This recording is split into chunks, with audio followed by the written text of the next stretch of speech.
Afternoon, everyone.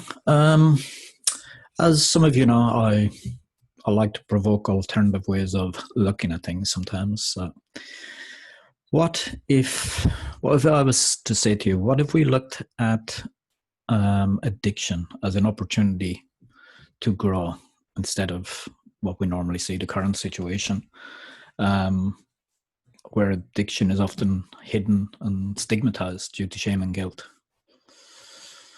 At the end of the day, addiction, just like anxiety and depression, by the way, is a symptom of deeper emotional issues. It's not a disease like we are so often told. And of course, the rehab centers like to milk. And it's certainly not genetic. What it is, and Lance Stod's in his handbook, Breaking Addiction, explains it very well. It is a behaviour which is intended to reverse that profound sense of helplessness that all addicts feel. But what does that mean? Profound sense of helplessness. Well, let's say the addictive behaviour it's a substitute action or a substitute behaviour for the action that we actually need to do, but we feel unable to, hence the helplessness. The reason we feel helpless is something that we feel that we can do nothing about, and so we substitute with our addictive behavior of choice, gambling, substance abuse, whatever it is. We feel that we are unable to do anything about our issues, and instead we resort to these mostly unhealthy habits. Well, more than a habit, it's a compulsion.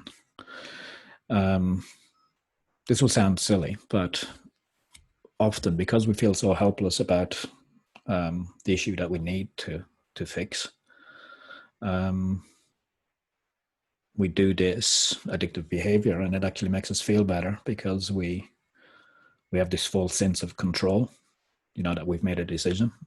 Even if it's a bad one, we feel that we feel so helpless about all these other emotional issues in our life that we go and we make this decision to partake again in this addictive behavior.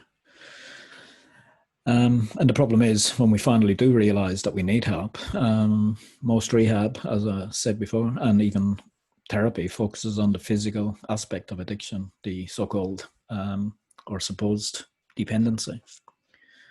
The problem with this, though, is that even if it is successful in stopping that dependency, there's a high likelihood, because we haven't resolved the real problem, there's a high likelihood that the person will either relapse, which happens, like I think AA is something like 5% successful, which is crazy because it's the be all and end all, supposedly.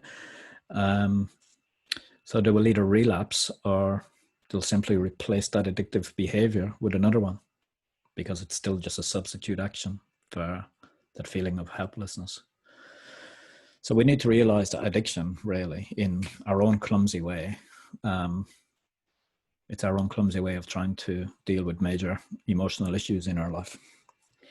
Granted, it's not a very good way to deal with it, but if we were to base the pathway to recovery, the pathway out, on that understanding, then we could focus on the root emotional issues that cause that sense of helplessness, which in turn will make the need to resort to that substitute action or that crutch. It will make it obsolete.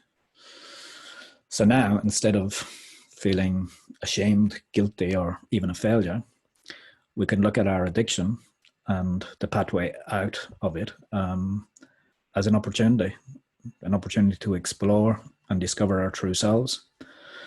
All the hurt and pain, yeah, for sure. But also, it's an opportunity to reassess all of our hopes and dreams and what is truly important to us. So yeah, and some of you know this, my in our online 21-day online Inner Focus to Recover program, that's exactly what we do. So feel free to shout out anytime. You can book a free consultation with me to find out more, or just message me direct.